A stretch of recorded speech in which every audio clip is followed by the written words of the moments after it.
it's as good as far as it goes. Mr. Speaker. I call the honourable member Kevin Haig. Thank you very much, Mr. Speaker. Regulation's a good thing, isn't it? Particularly when people's health and safety is concerned. And it's great to be able to take a call in this debate on the first reading of this bill that will be supported, I think, by members from all parties. The Green Party welcomes the bill.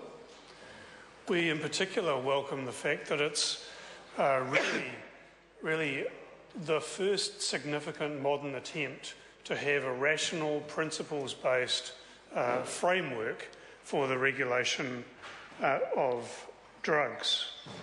And in particular to have a framework that regulates on the basis of health and in proportion to the harm that is posed by a particular drug. So it's proportionate, it's health-based, and it's the direction that our drug policy and drug law needs to move in. I would support the comments that have been made by other members in relation to the overhaul that is required for the whole of the Misuse of Drugs Act. We too believe that that's overdue and look forward to that occurring in the near future, and particularly note the draft National Drug Policy, which we expect to see pretty soon. That's going to be a very interesting exercise, Mr. Speaker. There are some issues that the Green Party has with the bill as drafted, but we believe that these are ones that can be addressed in the Select Committee process, and I'll come to those in a moment, sir, to just signal the kinds of issues we'll be looking for in the Select Committee scrutiny of the bill. We look forward to, sir, to engage with the Minister on this, and I must add our particular tribute to Minister Dunn for being prepared to take this bold and appropriate move in the field of regulation of psychoactive substances.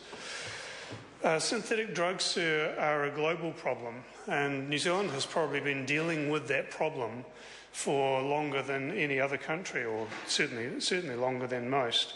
So it is fitting that we are leading the charge in actually trying to solve that problem. And I note the Minister's comments about the eyes of the world in the recent conference that he attended in Vienna being upon New Zealand and how we address this problem. As others have set out, in the early 2000s, the issue of not being able to stop these hazardous substances coming to market with New Zealand's existing law was highlighted when people started buying and taking drugs containing BZP. In a survey conducted in 2007-2008, 13.5% of adult New Zealanders had tried BZP at least once. However, when government moved at that time to make BZP illegal, it was immediately replaced by another substance, highlighting the problem that others have spoken about, and previous debates in this House indeed have reflected, that the ability of the industry to develop very similar products that are not captured by the specific legal sanctions that we place on a particular product is apparently infinite. I believe the number of temporary bans that we've seen is 33, covering in excess of 50 substances. And as Ian Lees-Galloway has said, actually one of the main effects of that approach to trying to deal with the problem has been to accelerate the process of replacing products, not to solve the problem at all. In the last year alone, 57 new psychoactive substances were identified by the European Monitoring Centre for Drugs and Drug Addiction, compared with only 13 in 2008. So that's more than one each week. We've all seen the stories in the media, and we may indeed to know personally of people who have been harmed, who have suffered serious health and mental health effects from using these substances. And these are not effects that the manufacturers and distributors of these products care about.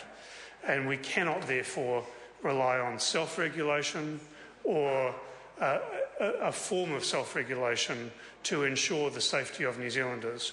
Regulation by this House is what is required.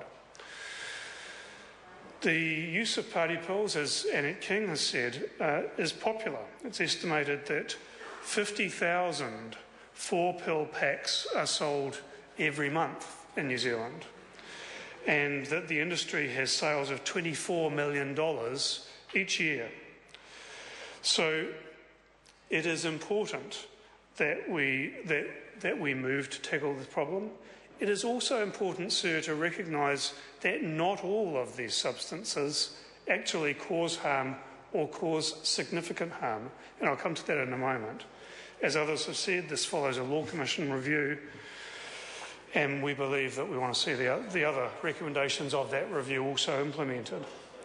So some of the issues that we want the Select Committee to deal with. The first of those is that we believe that the principles under this bill must include health and harm reduction, and they currently don't. And Mr. Speaker, those form the very heart of the purpose of this bill, and they should be reflected in it. So we're looking forward to that being taken up by the Select Committee. The second point is around the definition of low risk. This is going to be absolutely critical. The Select Committee, I believe, is going to need to try to put some parameters around both what the nature of the risk is that's being assessed. So, for example, is it the substance itself, or is the delivery mechanism of that substance, so smoking of a particular substance, is the health effect of that also included in the risk that's to be assessed? And low risk. What does low actually mean, sir? Because if the threshold is set, sir, is set too high, and no substances actually make it to market, what will occur then is that the existing situation will just be perpetuated, that actually the illegal trade in psychoactive substances will boom. And so that's an outcome that we do not wish to see occur. If the threshold is set too low, then we will not be controlling the harmful effects of these substances.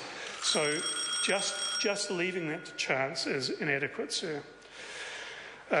We have already addressed, and my colleague Mojo Mathers will address further, the risk to animals from animal testing of the substances. We believe that those should be prohibited by the bill. And sir, we also want to address this transition period, because we believe that the length of the transition period has been set too long. We expect the law to come into effect in August, but there will not at that point be an authority for applications to go to. And we believe the authority must be convened much sooner than a year out, because otherwise we will have an unregulated period of a year in which very substantial harm could be sustained.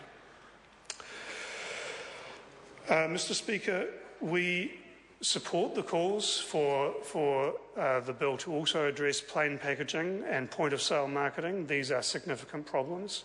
And we would like to see the bill also, the Select Committee also, to explore the other methods of control that we have seen in the Alcohol Reform Bill, around venues, around hours, and all of those other aspects, and indeed price and taxation as mechanisms for control. So in conclusion, sir, we do believe that this bill will reduce harm and stop unsafe substances being sold, and that is absolutely a laudable goal. It provides exactly the controls that communities have been calling for.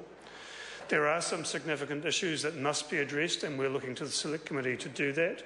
We're very happy to support this bill at first reading to allow the Select Committee that opportunity.